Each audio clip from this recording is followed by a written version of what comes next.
The Boston Marathon, a day of celebration, athletic achievement, and community spirit. On April 15, 2013, the streets of Boston were alive with excitement. Runners from around the world and enthusiastic spectators lined the course. The mood was joyous, the energy palpable. At 2:50 p.m. near the finish line on Boylston Street, the unthinkable happened. Two explosions ripped through the crowd. The first bomb detonated, sending a shockwave that shook the ground and shattered windows. People screamed, fleeing in terror as smoke and debris filled the air. The second blast followed just seconds later, compounding the horror. The scene was one of chaos and carnage. Blood stained the pavement, mixed with shattered glass and abandoned belongings. The festive atmosphere transformed into a nightmare.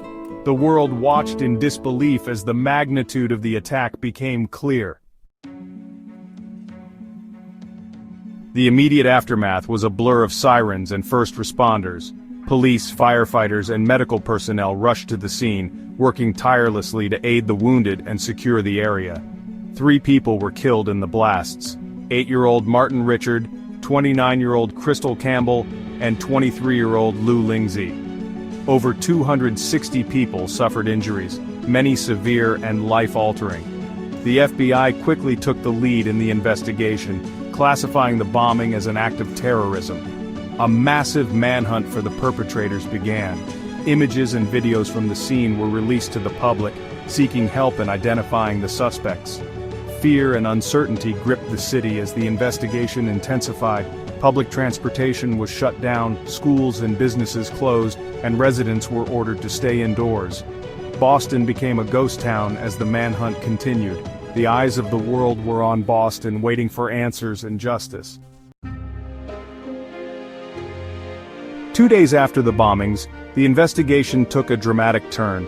On the evening of April 18th, MIT police officer Sean Collier was shot and killed in his patrol car on the university campus.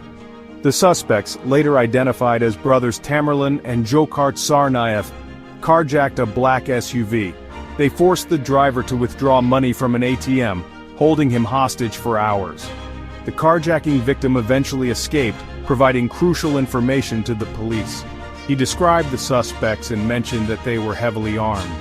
The Tsarnaev brothers were now on the run, and a massive police operation was launched to apprehend them. News of the MIT shooting and carjacking heightened the sense of fear and urgency in the Boston area. The trail of violence led police to Watertown, Massachusetts, a suburb just west of Boston. In the early hours of April 19th, a shootout erupted between the Tsarnaev brothers and law enforcement officers. Explosions and gunfire echoed through the streets as a tense standoff ensued. The firefight lasted for hours. Tamerlan Tsarnaev was severely wounded and later died at the hospital.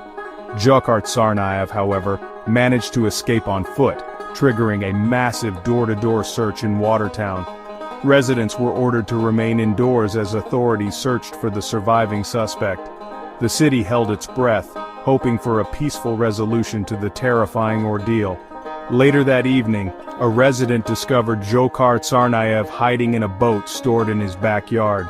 After a tense standoff, Dzhokhar was apprehended, injured, but alive. The city of Boston could finally breathe a sigh of relief.